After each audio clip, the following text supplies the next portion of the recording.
మహబూబాబాద్ జిల్లా కలెక్టర్ కార్యాలయంలో చాకలి ఐలమ్మ జయంతి ఉత్సవాలు ఘనంగా జరిగాయి. ఈ సందర్భంగా ఐలమ్మ చిత్రపటానికి పూలమాలలు వేసి కార్యక్రమానికి ప్రారంభించారు. శ్రమదోపిడికి ఎదురొడ్డి నిలిచిన వీరనారి చాకలి ఐలమ్మని తెలంగాణ సాయుధ పోరాట యోధురాలు, సామాజిక ఆధునిక పరిణామానికి నాంది పలిగిన శ్రీ ధైర్యశాలి చాకలి ఐలమ్మ అని జిల్లా రెవెన్యూ అదనపు కలెక్టర్ ఎం డేవిడ్ కొనియాడారు. చాకలి ఐలమ్మ జయంతి సందర్భంగా సమీకృత కలెక్టరేట్ కార్యాలయంలో జిల్లా బీసీ సంక్షేమ శాఖ ఆధ్వర్యంలో ఏర్పాటు చేసిన ఐలమ్మ జయంతి వేడుకల్లో ముఖ్య అతిథులుగా స్థానిక సంస్థల అదనపు కలెక్టర్ నిరిన్ వత్సవల్ టొప్పో, రెవెన్యూ అదనపు కలెక్టర్ ఎం డేవిడ్ పాల్గొన్నారు.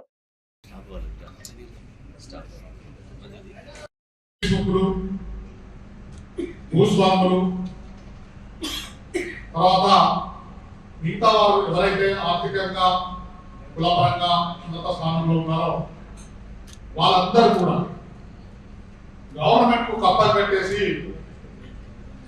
వాళ్ళ ఏరియా లోపల ఉన్న మొత్తం భూములను వాళ్ళ స్వాధీనం తీసుకొని ఊరి లోపల ఏ రైతు కూడా కానీ లేకపోతే ఎస్సీ ఎస్టీ బీసీ ఎవరైనా వాళ్ళ భూములు లేకుండా మొత్తం భూములు కూడా వాళ్ళ స్వాధీనంలోనే ఉండేది.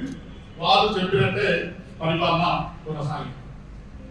ఎవరు కూడా తమ స్వాతంత్రంగా వ్యవసాయం చేసే పరిస్థితి లేదు. అదేవిధంగా వారి ముందు కనీసానికి చెప్పులు వేసుకొని తలకు రూమాల్ అంటే తలబాగా వేసుకొని పోయే రోజులు కావాలి. ఒకవేళ ఎవరన్నా ఒక దేశం ముందు నుంచి వెళ్ళి చెప్పులు వేసుకొని పోయినా తలబాగా వేసుకొని పోయినా అతన్ని దండించే రోజులు. ఆ రకంగా కొనసాగుతున్నప్పుడు సమాజం లోపల జరుగుతున్న అన్యాయాలపైన, అక్రమాలపైన, తర్వాత ఈ హక్కులపైన ఏవైతే మనకు హక్కులు ఉన్నాయో కనీసానికి మనిషిగా జీవించే రోజులు కాబట్టి మరి చాకలి ఐలమ్మ చాకలి కులంలో పుట్టినప్పటికీ చాకలి జనరల్గా ఆ రోజులందరూ కూడా విద్యావంతులు కాదు. కానీ జరుగుతున్న అన్యాయాలకు, అక్రమాలకు వ్యతిరేకంగా నిలిచి పోరాడడం అనేది చాలా గొప్ప పని.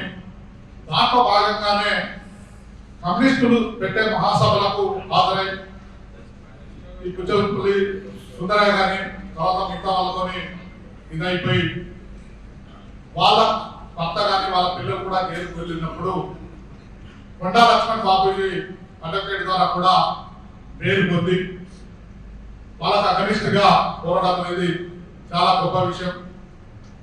కౌలుకు తీసుకున్న భూమిని కూడా